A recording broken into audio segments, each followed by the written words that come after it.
तो शुरुआत हम सिलेबस के साथ करते हैं। सबसे पहले जो है वो सिलेबस को समझते हैं कि एक्चुअल में डिमांड है क्या, ठीक है, रिगार्डिंग द पुलिस प्रिपरेशन। या फिर अगर हम बात करें, अगर आप कोई भी एग्ज़ाम दोगे, ठीक है, तो उसमें भी एक जो है वो पर्टिकुलर सिलेबस रहता है, उसके अकॉर्डिंग ही हमें फॉलो करना होता है। तो ये क्लास 3 की पोस्ट है जिसमें गैजेटेड और नॉन गैजेटेड एक तरह से आ रहे हैं। नॉन गैजेटेड ये पोस्ट आ रही है क्लास 3 में। और ये जो पेपर रहेगा आपका वो 2 घंटे का होगा जिसमें 90 मार्क्स होंगे। पुलिस का जो ये पेपर है, ठीक है, ये 2 घंटे का होगा, ऐसा कमीशन ने डिसाइड किया है। और 90 मार्क्स का होगा, यानी कि आपके पास 90 क्वेश्चंस जो है वो यहाँ पर रह सकते हैं। जिसमें एक्सपेक्टेड है कि क्वेश्चंस अभी कितने होंगे ये नहीं श्योर है। 1 नंबर का क्वेश्चन होगा या 2 नंबर का क्वेश्चन होगा, उसके बारे में अभी इतनी डिटेल्ड जो है वो उन्होंने नहीं बताया है। लेकिन अभी हम ये मानकर चल रहे हैं कि 90 मार्क्स का जो है वो आपका जो है वो पेपर होगा, ठीक है, जो कि ऑब्जेक्टिव होगा, सब्जेक्टिव नहीं होगा। ऑब्जेक्टिव मतलब आपको जो है वो OMR शीट फिल करनी पड़ेगी। एक तो ये पॉइंट हो गया पहला। सेकंड, उसके बाद अभी नेगेटिव मार्किंग का कुछ क्लियर किया है उन्होंने? सर है नेगेटिव मार्किंग इसमें। नेगेटिव मार्किंग है तो ठीक है। तो ये क्लियरली हो गया है कि नेगेटिव मार्किंग भी है, 1/4 नेगेटिव मार्किंग होगी। हाँ जी सर। हाँ, तो 1/4 अगर नेगेटिव मार्किंग होती है तो उसका मतलब क्या हो गया कि जैसे मान लीजिए अगर आपने एक क्वेश्चन जो है वो सही किया था और आपने 4 क्वेश्चन गलत किए, तो ये 4 क्वेश्चन मतलब इसका आपको 1 नंबर मिलना था सही का, लेकिन जो आपने 4 गलत किए हैं इसकी वजह से इसका ये भी कट हो जाएगा। सिंपल बिल्कुल, मतलब अगर आपने 4 गलत कर दिए तो आपका एक सही जो आपने किया था वो गलत हो जाएगा। मान लीजिए आपने टोटल 5 क्वेश्चन अटैम्प्ट किए, तो उसमें अगर आपने एक क्वेश्चन सही किया और 4 गलत, तो आपको नंबर 0 ही मिलेंगे, क्योंकि वो जो 4 गलत हुए थे वो एक सही को भी खत्म कर देंगे। तो इससे ये क्लियर होता है कि हमें वही करने हैं जो हमें एग्जैक्टली आते हैं। तो जो पहला जो इसमें जो दिया गया है सिलेबस में जो टॉपिक, दैट इज़ इंग्लिश, ठीक है। इंग्लिश में अगर हम बात करें तो मैट्रिक लेवल का रहेगा, यानी कि 10th लेवल का। कोई PhD नहीं करनी है, कोई ग्रामर के इतने ज़्यादा रूल्स रेगुलेशंस नहीं याद करने हैं, सिंपल हमने उतना पढ़ के चलना है जितने हमारा हमारा क्लियर हो जाए। तो यहाँ पर टॉपिक दे रखे हैं tenses, direct indirect speech, change of voice, ठीक है, correction of sentences, articles and determines part of speech. ये कुछ इंपॉर्टेंट टॉपिक्स है, इनको देखो। नॉर्मली क्या है, इनको फॉलो करने का बेस्ट जो अप्रोच रहती है दैट इज प्रैक्टिस। आपको इतनी प्रैक्टिस करनी है इनको लेकर, ठीक है, इंग्लिश को लेकर स्पेशली, कि आपके जो है वो ये पता चल जाए आपको कि अगर 20 मार्क्स है, ठीक है, या 20 क्वेश्चन अगर आ रहे हैं, तो 20 में से हमारे कितने सही हो रहे हैं और कैसे सही हो रहे हैं, हमें ये पता होना जो है वो सबसे ज़्यादा इंपॉर्टेंट रहता है इंग्लिश में स्पेशली। क्योंकि इंग्लिश में देखो, अगर आप टेंसेस की बात करते हैं, डायरेक्ट इनडायरेक्ट स्पीच की बात करते हैं, तो इसमें ना एक्सेप्शंस रहती है हमेशा। और लास्ट आंसर जो है वो सिर्फ और सिर्फ एग्जामिनर को ही पता होता है, जो जहाँ पेपर चेक होगा, जो आंसर की में बना होगा कि ये सही है फाइनल। चाहे आप किसी भी एग्जाम तक चले जाओ, चाहे आप CSET की तरफ चले जाओ, या फिर आप UPSC CSET हो गया या FCAT हो गया, कहीं पर भी CDS, लास्ट जो है वो आंसर आंसर की में ही होगा, सिर्फ एक। उससे पहले आपको वो एक्सेप्शंस के रूल में लग सकते हैं। तो हमें यहां पर ये क्लैरिटी बनाकर चलनी है कि हमारे कितने सही हो रहे हैं। जैसे अगर हमने 20 क्वेश्चंस किए तो हमें पता था कि हमारी जो एक्यूरेसी बैटरी है वो 10 से 15 की बैटरी। जैसे मान लीजिए हम 15 क्वेश्चन कर रहे हैं, हमें पता कि 5 हमारे गलत हो रहे हैं, तो 10, तो हमारे 2 नंबर कट के 8 नंबर हमें मिल जाएंगे। हमें तुक्का बिल्कुल नहीं मारना है इंग्लिश में। अगर हमें 10 आ रहे हैं तो हमें सिर्फ 10 ही करने हैं। देन उसका हिंदी की अगर हम बात करें तो हिंदी में हम रिस्क ले सकते हैं, क्योंकि मुहावरे लोकोक्तियां जो है वो काफ़ी सही हो जाती है। स्वर और व्यंजन, ठीक है, पर्यायवाची शब्द। अब यहाँ पर हम कैसे पढ़ेंगे हिंदी को, देखो हम कैसे फॉलो करेंगे, या इंग्लिश को हम कैसे फॉलो करेंगे। तो हिंदी के लिए जो हमारा टारगेट रहेगा ना, जैसे पर्यायवाची शब्द हो गए, तो हम डेली का टारगेट सेट करेंगे कि हमें ना ये लर्न करने हैं। विलोमार्थी शब्द हो गया, पर्यायवाची शब्द हो गया, ये हम क्या करेंगे, लर्न करेंगे, ठीक है। मुहावरे लोकोक्तियां हम कोशिश करेंगे कि मैक्सिमम, कम से कम ज़्यादा नहीं तो 500 तो लर्न करके चलेंगे। और वो लर्न करके चलेंगे जो बहुत इजी है और जो प्रीवियस ईयर क्वेश्चंस में ऑलरेडी पूछी गई है। क्योंकि मैक्सिमम ऐसा ही होता है कि पिछले जो आपके पेपर्स होते हैं, ठीक है, या फिर पुलिस हो गया या पटवारी हो गया या कोई भी और अदर एग्जाम हो गया, वहाँ से जो है वो आ जाए, ज़्यादा चांसेस वैसे रहते हैं। क्योंकि हिंदी में लोग गलतियाँ, मतलब जैसा हमें डर होता है ना कि हम गलतियाँ करते हैं, ऐसे एग्जामिनर को भी होता है हिंदी इंग्लिश में कि गलतियाँ ना हो। तो इसलिए वो कोशिश करते हैं कि ज़्यादातर ऐसे ही क्वेश्चंस बनाए जाए जिस तरह के क्वेश्चंस एग्जाम में पहले पूछे गए हैं। सर इंग्लिश और हिंदी की प्रैक्टिस के लिए भी बुक्स लेनी पड़ेंगी अ, कि रिटन ऑनलाइन मटेरियल मिल जाएगा? हिंदी और इंग्लिश के लिए देखो, आपको सबसे पहले तो ज़्यादा बुक्स खरीदने की ज़रूरत नहीं है। ठीक है, आप सिर्फ 10th लेवल तक का ग्रामर लो। ठीक है, 10th लेवल तक का ग्रामर, और अगर आप ग्रामर मतलब जो नॉर्मल ग्रामर होता है, ठीक है, कि वो जो 10th लेवल का होता है। दूसरा, अगर आपके पास आईसीआईसी बोर्ड का ग्रामर अगर आप कहीं से अरेंज कर सकते हो ना हिंदी इंग्लिश का, तो वो इनफ है बस। नोट्स हम भी प्रोवाइड करेंगे आपको, ठीक है, बट लेकिन बेसिक ग्रामर आपके पास होना चाहिए। क्योंकि यहाँ पे ना देखो, आप एक बात समझो कि 10th लेवल का सिलेबस दे रखा है, हमें कोई पीएचडी वाला नहीं पढ़ना, हमने सिर्फ उतना पढ़ना है जितने से हमारा पेपर क्लियर हो जाए। एक तो ये पॉइंट हो गया। 10th लेवल तक का ग्रामर इनफ होगा, अपने पास 10th लेवल का ग्रामर रखो और उसको पढ़ना शुरू कर दो। नोट्स हम भी प्रोवाइड करेंगे। जहां बात आती है लाइक जैसे पर्यायवाची शब्द हो गए, तो अब आपको शेयर किए जाएंगे पर्यायवाची शब्द। ठीक है, आपको पीडीएफ मिल जाएगी एक, ठीक है, उसमें फिर आपको वो बस लर्न करते चलना है, आपको प्रिंट करवाना है, आपको लर्न करते चलना है फिर। ओके और सर। हम उसको कैसे पढ़ेंगे? हम उसको ऐसे नहीं पढ़ेंगे, जैसे मान लीजिए कल हिंदी की क्लास होनी है, तो आपको पहले बता दिया जाएगा कि इतने पर्यायवाची शब्द आपको याद करके आने हैं। अब याद करके आए, कॉपी बंद, क्लास में सुनना शुरू, बस। हमें ये याद करना है रोज का रोज, हमें ऐसा करना ही, हमें रखना ही नहीं है ऐसा कि हम कल पढ़ेंगे। हमने अगर आज जो आज हम आज पढ़ेंगे क्लास में, वो कल सुना जाएगा क्लास में पहले, और वो याद होना चाहिए बस। कोई भी पेंडिंग काम छोड़ना ही नहीं। मैथमेटिक्स की अगर हम बात करें, तो यहाँ पे आपको प्रैक्टिस करनी पड़ेगी क्वेश्चंस। मैम आपको प्रैक्टिस करवाएंगे क्वेश्चंस, आपको टेस्ट भी देंगे यहाँ पे करने के लिए, क्वेश्चंस भी होंगे। ठीक है, और सिंपल बिल्कुल आम भाषा में जो है वो, आम लैंग्वेज में जो है वो मैथ्स को हम यहाँ पे कवर करेंगे। मैथ्स क्योंकि एक टफ सब्जेक्ट रहता है, और मैथ्स में हम थोड़ा हायर लेवल पर जा सकते हैं। मतलब अगर यहाँ पर मैट्रिक स्टैंडर्ड की बात की जा रही है, तो एक्सपेक्टेड ये रहता है कि क्वेश्चंस जो है वो हायर लेवल के भी हो सकते हैं। तो हम जो यहाँ पर ये टॉपिक्स कवर करेंगे, इनको थोड़ा हायर लेवल पर ट्रिक्स के साथ लर्न करेंगे, ट्रिक्स का समझेंगे, ताकि प्रॉपर जो है वो प्रिपेयर हो जाए। देन रीजनिंग के जो टॉपिक रहते हैं सिमिलर, इसमें भी जितनी ज़्यादा प्रैक्टिस करोगे तो उतना परफेक्ट रहेगा। मैथ्स और इंग्लिश, मैथ्स और रीजनिंग, ये दोनों टॉपिक ऐसे हैं कि अगर आपके इसमें 30 क्वेश्चन है और आपकी उसके ऊपर कमांड है, तो आप 20 से 25 क्वेश्चन जो है वो सही करके आ सकते हो। रीजनिंग में तो आप मान के चलो कि जैसे ब्लड रिलेशन हो गया, फ्री का नंबर है, बस थोड़ा, ठीक है, अच्छे से एक बार सोचना है। ठीक है, नंबर सीरीज होगी, रैंकिंग हो गई। एक बात हमेशा ध्यान में रखना कि मैथ्स और रीजनिंग आपका टाइम खाएंगे। ठीक है, ये 30 क्वेश्चंस आपके कम से कम ज़्यादा नहीं है तो 40 मिनट खाएंगे। यहाँ हमें प्रैक्टिस इतनी ज़्यादा करनी है कि 30 क्वेश्चंस को मिनिमम से मिनिमम टाइम दे, और वही क्वेश्चन करे जो एग्जैक्टली आता है। जो नहीं सॉल्व हो रहा उसमें नहीं जाना है। क्यों? क्योंकि अगर हम उसमें जाएंगे, ठीक है, उस क्वेश्चन को अटेम्प्ट करेंगे, तो हमारा टाइम जाएगा।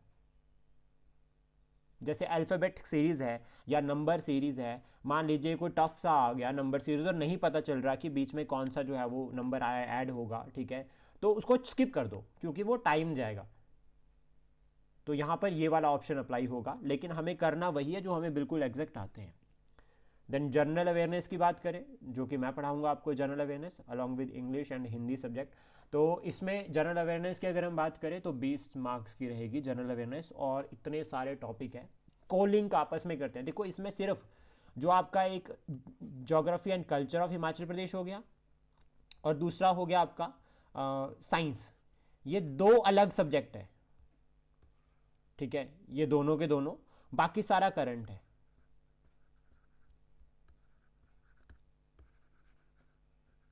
बाकी को आप सिर्फ एक करंट अफेयर का नाम दे दो।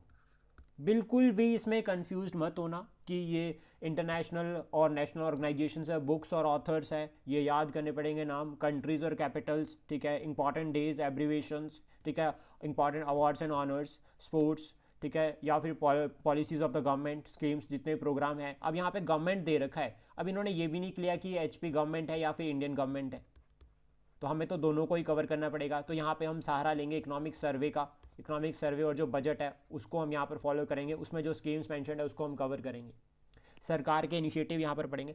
बाकी जितना भी है ना, ये वो सारा करंट है। ये क्लियर हो गया? हाँ जी सर। अब उसके बाद दूसरा एक पॉइंट समझो, करंट अफेयर जो है वो हम वैसे तो देखो 1 साल का कहा गया है, ठीक है, मतलब नॉर्मली होता है कि 1 साल का करंट आता है, लेकिन ना जो पब्लिक सर्विस कमीशन है ना, ये इन्होंने क्या किया था, एक पीछे जैसे एक सिलेबस लॉन्च किया था एचपी का नया, जिसमें ना इन्होंने 2 साल का करंट कहा है, 2 इयर्स का।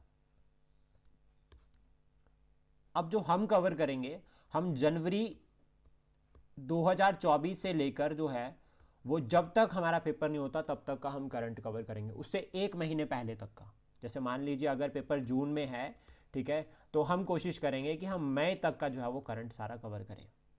करंट अफेयर के रिगार्डिंग एक तो देखो जो डेली की वीडियो आती है न्यूज़पेपर की, उसको आपको देखना है, उसके आपको नोट्स बनाने हैं। अगर आप नोट्स नहीं बनाना चाहते तो आप उसको वीडियो को देख सकते हैं, नोट्स आपको मिल जाएंगे। एक तो पहला पॉइंट ये हो गया। सेकंड पॉइंट उसके बाद ये हो गया कि जो ये करंट है हमारा, इसको हम लाइव क्लासेस में डिस्कस करेंगे पूरा। आपको क्या करना है कि आपको नोट्स मिल जाएंगे, ठीक है, हैंड रिटन नोट्स आपको मिलेंगे, आपको वो लर्न करने हैं, और जितना दिया जाएगा बस उतना आपको क्लास में आके सुनाना है।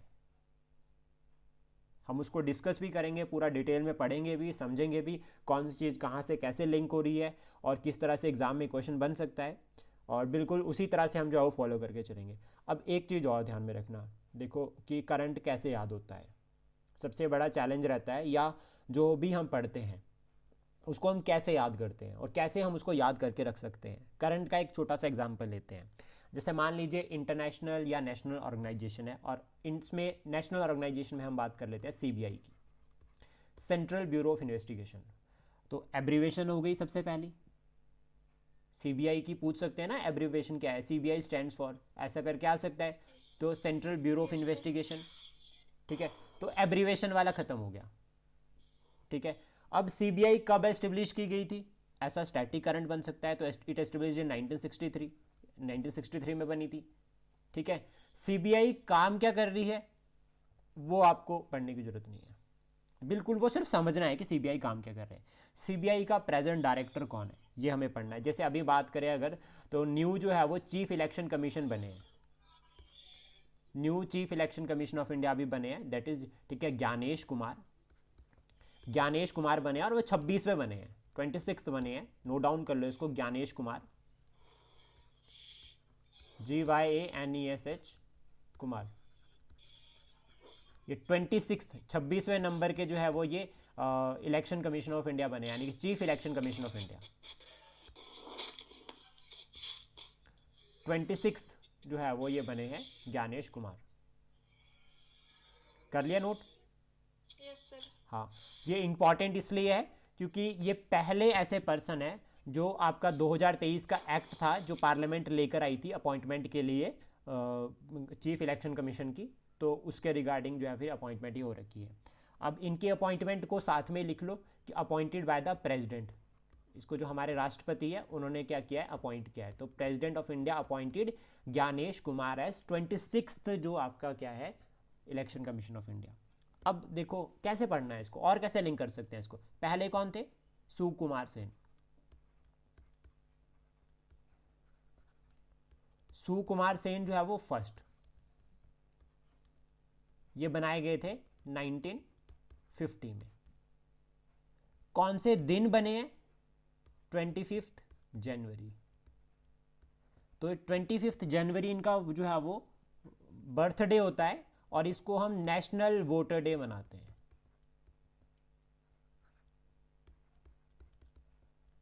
National voters day.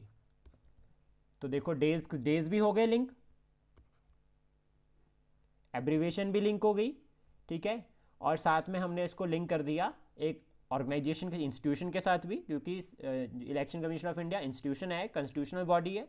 अगर आपको ज़्यादा इन डेप्थ में पढ़ना है तो आप इसका आर्टिकल भी याद कर सकते हैं कि आर्टिकल जो है वो 324 है, ठीक है, और पार्ट जो है वो हमारे संविधान का ये 14th है।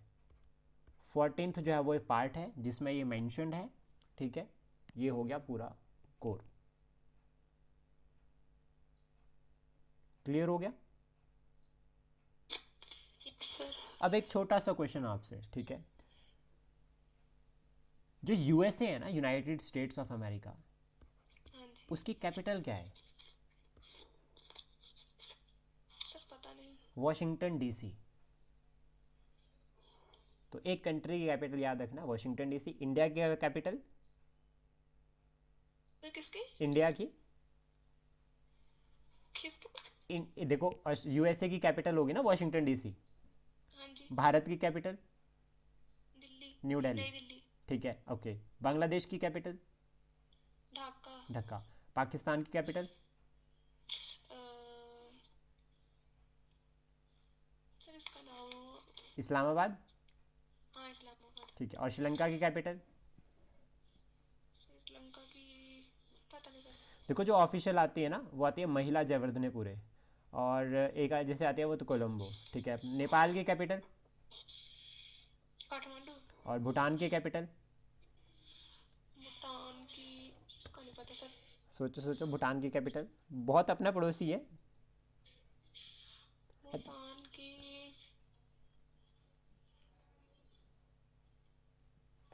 अफगानिस्तान। अफगानिस्तान तो कंट्री है। Thimphu, Thimphu, THIMPU, PHU, THIMPHU। P U. हाँ, ठीक है। अच्छा, म्यांमार की कैपिटल? म्यांमार। बर्मा। ठीक है, इसको बर्मा भी कहते हैं, ठीक है, याद रखना। और रंगून, उस टाइम पे वो पहले रंगून कहते थे, अभी बर्मा। ठीक है। अच्छा, एक और कंट्री है अफगानिस्तान। अफगानिस्तान की कैपिटल तो बहुत बहुत इजी है, काबुल। तो जितनी भी नेबर हो गई उनकी सबकी कैपिटल्स हो गई। तो देखो कंट्रीज और कैपिटल हमने अपने नेबर्स की कवर कर दी। सारी नोट डाउन कर ली? Yes sir. रिपीट करो एक बार, हाँ जी। रिपीट करो। हाँ जी सर करो। आप बोलो। सर यूएसए वाशिंगटन की, हाँ। भूटान की थिम्पू, म्यांमार की बर्मा, अफगानिस्तान की काबुल, हम्म। पाकिस्तान की इस्लामाबाद, हाँ। और उसकी बांग्लादेश की ढाका। ठीक है। बस इतनी लिखी है सर। श्रीलंका। श्रीलंका की नहीं सर लिखी। ओके। श्रीलंका की क्या थी श्रीलंका की सर? श्रीलंका की जो कैपिटल है, ठीक है, एक तो देखो कोलंबो भी आती है, ठीक है, और इनकी दो कैपिटल आती है एक तरह से। ठीक है, एक श्री जयवर्धनेपुरे आती है। ठीक है, मैं इसको महिला जयवर्धने इसलिए कह रहा था क्योंकि वहाँ का वो जो पर्सन है ना, क्रिकेटर है, तो उसके नाम पर ये नाम पड़ एक तरह से ऐसा बन रखा है। इसको आपको याद रखना है, श्री जयवर्धनेपुरे। श्री जगत। श्री जयवर्धने, JAYA। जे एक ए मिनट, वाई रुको। JAYA, जय,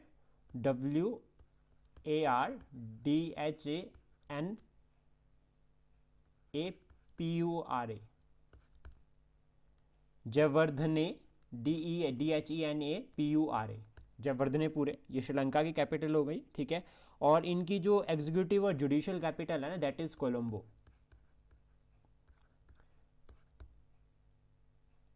लेजिस्लेटिव यानी कि जहाँ पे इनकी जो पार्लियामेंट होती है उसका नाम वो है जयवर्धनेपुरे, श्री जयवर्धनेपुरे।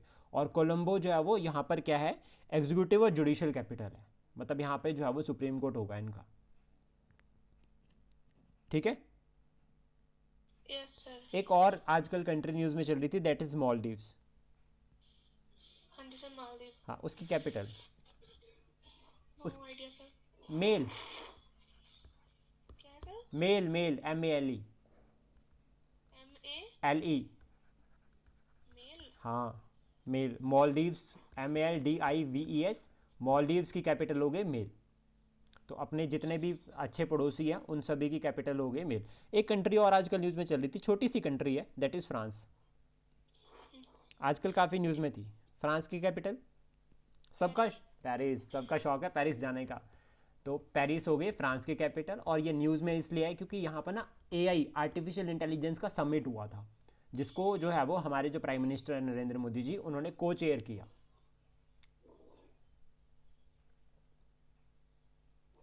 ठीक है, सर।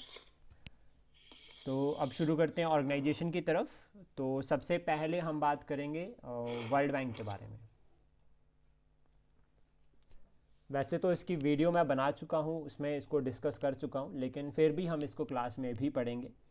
तो वर्ल्ड बैंक यानी कि जैसे हमारे यहाँ पर आरबीआई है, ठीक है, हर एक देश का अपना एक सेंट्रल बैंक होता है। पूरे वर्ल्ड का जो बैंक है दैट इज वर्ल्ड बैंक।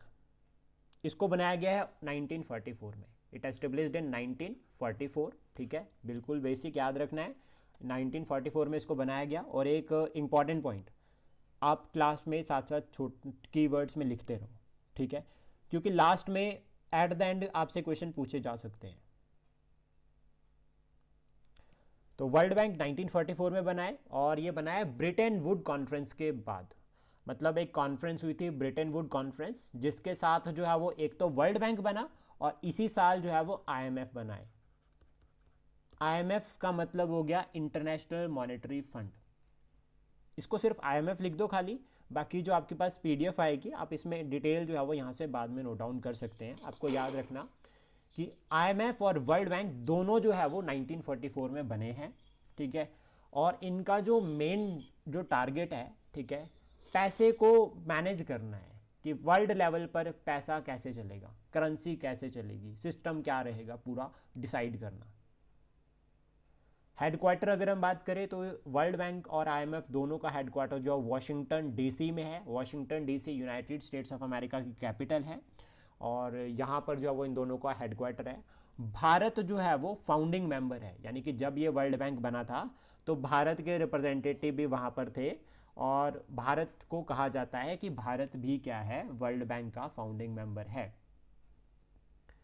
और अगर किसी को वर्ल्ड बैंक का मेंबर बनना है तो उसे इंटरनेशनल मॉनेटरी फंड का मेंबर होना चाहिए पहले, ठीक है। वर्ल्ड बैंक का एक टारगेट है कि उन्हें एक्सट्रीम पॉवर्टी को ख़त्म करना है 2030 तक।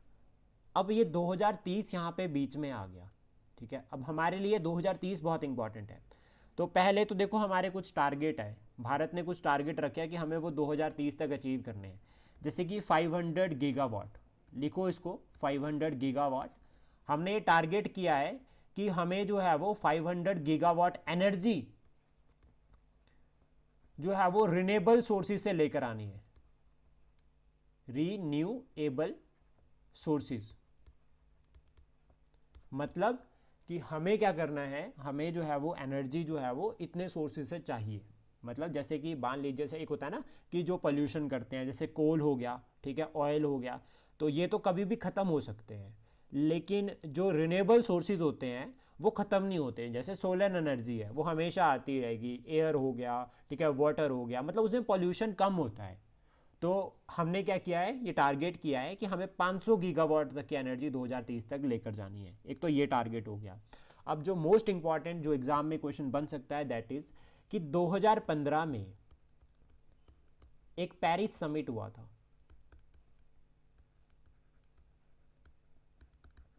ये जो पेरिस समिट है इसको सीओपी मतलब conference of parties, conference of parties 21 यहाँ पर हुई थी। और ये यहाँ पर बहुत सारे लोग मिले थे और उन्होंने ये डिसाइड किया था कि हम एक सस्टेनेबल डेवलपमेंट गोल्स लेकर आए। सुना आपने नाम ये एसडीजीज कभी आज से पहले, सस्टेनेबल डेवलपमेंट गोल्स? हाँ, तो यहाँ पे हमने ये डिसाइड किया कि हमारे 17 गोल होंगे और ये 17 गोल में 169 जो है वो टारगेट होंगे। 17 गोल्स और 169 टारगेट जो हमें अचीव करने हैं 2030 तक, जो हमें अचीव करने हैं 2030 तक। यहां पर जो है वो हमारा जो है वो टारगेट था। तो टोटल 17 गोल्स और 169 क्या हो गए, इसमें टारगेट हो गए। कितने गोल्स और टारगेट हो गए और कब अडॉप्ट किया था बताओ? 17 गोल्स और 169 टारगेट्स 2015 में। हाँ, और क्या क्या बोलते हैं इसको, पेरिस एग्रीमेंट। पेरिस समिट हुआ था COP 21 का, तो याद रखना COP 21 का पेरिस समिट, और टारगेट हो गए हमारे टोटल 169 और गोल हो गए 17। और अडॉप्ट करने का टाइम कब तक है हमारा इसका, 2030 तक का, ठीक है। उसके बाद ये ना वर्ल्ड बैंक के स्ट्रक्चर्ड है, मतलब कि वर्ल्ड बैंक में कौन कौन से अदर जो है वो बैंक होते हैं या कौन कौन से उनके जो है वो स्ट्रक्चर में इंक्लूड होता है। तो international bank for reconstruction and development, international development association. अब देखो क्या ये एब्रीवेशन भी आपको साथ में काम आ जाएगी, तो ये आपको याद करने पड़ेंगे। इसमें कुछ भी पढ़ने का नहीं है, ये आपको याद करना है। बस आपको इसमें एक पॉइंट याद रखना है कि इंडिया ये जो पहले चार है ना इसका मेंबर है। इंडिया सिर्फ इंटरनेशनल सेंटर फॉर सेटलमेंट, ठीक है, of international centre of settlement of investment distribute, इसका मेंबर नहीं है, बाकी सबका मेंबर इंडिया है। तो आप ना इनकी एब्रीवेशन याद कर सकते हैं बस सिर्फ, तो ये आपको एब्रीवेशन के पॉइंट ऑफ व्यू से ज़्यादा इंपॉर्टेंट रहेंगे। उसके बाद रिपोर्ट्स, ये बन सकता है क्वेश्चन कि कौन कौन सी रिपोर्ट जो है वो कौन रिलीज करता है। तो ये वर्ल्ड बैंक की रिपोर्ट है, world development report, remittances and migration report, global economic पर्सपेक्ट, poverty and shared prosperity, global financial development report, logistic performance index, world governance indicators और ग्लोबल मॉनिटरिंग रिपोर्ट। ये सभी रिपोर्ट्स जो है वो वर्ल्ड बैंक रिलीज करता है, ये आपको याद करनी पड़ेगी और जब कल क्लास होगी तो ये आपको याद होनी चाहिए, क्योंकि एग्जाम में इस तरह से क्वेश्चन बन सकता है। और पब्लिक सर्विस कमीशन अगर पेपर बना रहा है, क्लास 3 का ही पेपर बना रहा है, लेकिन फिर भी क्वेश्चन डेप्थ में आ सकता है, तो वो पूछ सकते हैं एक आधी रिपोर्ट, क्योंकि ये रिपोर्ट्स ना न्यूज़ में रहती है। जैसे कि वर्ल्ड डेवलपमेंट रिपोर्ट कौन रिलीज़ करता है, इस तरह से क्वेश्चन बन सकता है। ग्लोबल इकोनॉमिक पर्सपेक्टिव को कौन रिलीज़ करता है। अभी इसमें ना भारत की रैंकिंग भी रहती है, लेकिन वो भारत की रैंकिंग हम करंट के पॉइंट ऑफ व्यू से पढ़ेंगे, तो ये अभी स्टैटिक में कवर हो रहा है, फिर उसके बाद करंट में भी कवर होता रहेगा। वर्ल्ड बैंक ने पहला जो लोन प्रोवाइड किया था वो प्रोवाइड किया था फ्रांस को।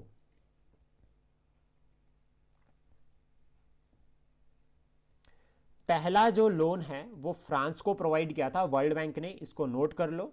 और ये यूरोपियन कंट्री है फ्रांस, फ्रांस की कैपिटल होगी पेरिस। तो देखो हमने को लिंक कर दिया साथ के साथ में। और फ्रांस क्यों न्यूज़ में है, क्योंकि वहाँ पर एआई समिट हुआ था अभी रिसेंटली, तो क्वेश्चन बन सकता है एआई समिट काफ़ी न्यूज़ में चल रहा है, तो इसलिए पूछा जा सकता है कि आर्टिफिशियल इंटेलिजेंस के रिगार्डिंग जो समिट हुआ था वो कौन सी कंट्री में हो रखा है, तो वो हो रखा है पेरिस में। एक तो ऐसे क्वेश्चन बन सकता है। दूसरे तरीके से क्वेश्चन कैसे बन सकता है कि पेरिस डिक्लेरेशन किसके साथ लिंक करता है, तो वहां पे आपको 4 ऑप्शन दिए होंगे। तो पेरिस डिक्लेरेशन जो है वो अगर करंट पॉइंट ऑफ व्यू से क्वेश्चन बन रहा है तो वहां पर आर्टिफिशियल इंटेलिजेंस एक ऑप्शन होगा। तो देखो एक ही कोई टॉपिक को हमने 3-4 तरह से देख लिया कि कैसे क्वेश्चन बनेगा। देन उसके बाद फर्स्ट जो कंट्री यूरोप से बाहर, तो वो चिले थी, जिसको 1948 में लोन दिया था वर्ल्ड बैंक ने। और भारत की अगर हम बात करें तो भारत ने जो है वो पहली बार जो है वो लोन लिया था वो 1949 में लिया था, रेलवे को डेवलप करने के लिए। इंडियन रेलवे की डेवलपमेंट के लिए जो है वो वर्ल्ड बैंक से जो है वो लोन लिया था भारत ने, और तब से शुरुआत हुई। तो हम इंडियंस जो है वो वैसे ही लोन लेने से डरते नहीं हैं, तो हमारे इतने सारे प्रोजेक्ट चल रखे हैं, ठीक है। प्रधानमंत्री ग्राम सड़क योजना, national Ganga river basin project हो गया, या फिर अगर हम बात करें, ये 2 इंपॉर्टेंट है, बस आपको 2 याद रखने हैं, प्रधानमंत्री ग्राम सड़क योजना, national Ganga river basin project. अब ये गवर्नमेंट की स्कीम और पॉलिसीज है, तो हम इसको स्कीम्स और पॉलिसी में अच्छे से डिटेल में डिस्कस करेंगे कि ये कब बनी थी। तो हम अभी लोन लेते हैं, ठीक है, और मतलब इसको फंडिंग कहते हैं एक तरह से, कि वर्ल्ड बैंक फंड कर रहा है हमें वर्ल्ड बैंक इतना पैसा दे रहा है, लेकिन हमें वो पैसा वापस भी करना है। वर्ल्ड बैंक के साथ एक और इंस्टीट्यूशन रहता है जो कि पढ़ना बहुत इंपॉर्टेंट रहता है, that is international monetary fund. अब देखो यहाँ पर एब्रीवेशन आपको क्लियर हो जाएगी। तो आईएमएफ करके आ सकता है कि IMF stands for international monetary fund. हमने सीबीआई की बात की थी, CBI stands for central bureau of investigation. Central bureau of investigation, good, ठीक है। तो ये आईएमएफ जो है वो यूनाइटेड नेशंस, अब देखो एक नया टर्म आ गया यूनाइटेड नेशंस। यूनाइटेड नेशंस की स्पेशलाइज एजेंसी है, मतलब कोई ऑर्गेनाइजेशन है वर्ल्ड लेवल पर, उसकी स्पेशलाइज एजेंसी है आईएमएफ। मतलब आईएमएफ और वर्ल्ड बैंक से बड़ा भी कोई है तो दैट इज यूनाइटेड नेशंस।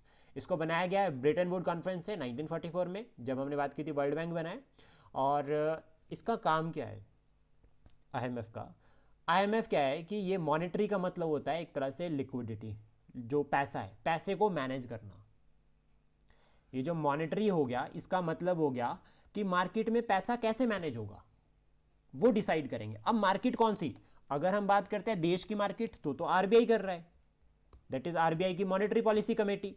लेकिन जब वर्ल्ड पे हो रहा है ना यही बात हो रही है, तो ये इंटरनेशनल मॉनेटरी फंड ये करता है, उसको आईएमएफ उसको डिसाइड करता है। तो आईएमएफ क्या करता है, सारी कंट्रीज की जो इकोनॉमी होती है ना, अर्थव्यवस्था होती है, उसके ऊपर नजर रख के बैठा होता है। डिफरेंट डिफरेंट रिपोर्ट्स के थ्रू स्टडी करता रहता है कि कोई कंट्री घाटे में तो नहीं चल रही, कोई कंट्री को ज़्यादा फ़ायदा तो नहीं हो रहा, कोई कंट्री दिवालिया तो नहीं होने वाली। जैसे श्रीलंका, श्रीलंका की इकॉनमी क्रैश होने वाली थी। अब अगर श्रीलंका की इकॉनमी क्रैश होती है ना तो उसका इम्पैक्ट पूरे वर्ल्ड पे पड़ता। तो आईएमएफ क्या करता है, आईएमएफ ना वो ऐसा कोई खतरा आने लगता है तो उससे प्रोटेक्ट करता है इकॉनमी को। तो मतलब ये क्या करता है, फाइनेंशियल स्टेबिलिटी को इंश्योर करता है ताकि लोगों को बचाया जा सके, ताकि वहाँ की इकॉनमी अर्थव्यवस्था को बचाया जा सके। तो ये आईएमएफ का जो है वो टारगेट रहता है। और आईएमएफ का हेडक्वार्टर हमें याद रखना है कि वॉशिंगटन डीसी में है। और इसका जो एवोल्यूशन है, ठीक है, इसमें आईएमएफ में करंटली अगर हम बात करें तो 190 मेंबर है। इसका जो एवोल्यूशन है ना आईएमएफ का, वो जनरली हो रखा है 1930 में ग्रेट डिप्रेशन आया था। उस टाइम तो भारत कॉलोनियल रूल के अंडर था, भारत में जो ब्रिटिश सरकार थी, लेकिन कैपिटलिस्ट जो इकोनॉमी थी ना, यूएस को कैपिटलिस्ट इकोनॉमी कहा जाता है, या वेस्टर्न जो कंट्रीज है वो कैपिटलिस्ट, ये ना क्रैश होनी शुरू हो गई थी, मतलब प्रॉफिट नहीं हो रहा था इनको। तो ये इकोनॉमी, तो उसको कहा जाता है ग्रेट डिप्रेशन। तो ये ग्रेट डिप्रेशन में ये तो उनको पता चल गया था कि भाई एक ऐसा इंस्टीट्यूशन चाहिए जो कि पूरे वर्ल्ड लेवल पर जो है वो क्या करे, जो है वो सब कुछ, सारी अर्थव्यवस्था पर जो है वो ध्यान रखे, सारी इकोनॉमी पर जो है वो ध्यान रखे। तो ये आपको बिल्कुल बेसिक जो है वो याद रखना है, ठीक है। इसके बाद स्ट्रक्चर क्या रहता है, ठीक है, तो ये स्ट्रक्चर अगर आप पढ़ना चाहते हैं तो पढ़ सकते हैं। इसमें बोर्ड ऑफ गवर्नर होते हैं, ठीक है, जिसमें जो है वो आपका अगर हम बात करें तो 24 मेंबर्स का एक एग्जीक्यूटिव बोर्ड होता है जो कि प्रॉपर पूरा डिसाइड करता है, प्रॉपर पूरी जो डे टू डे वर्किंग होती है उसको मैनेज करता है।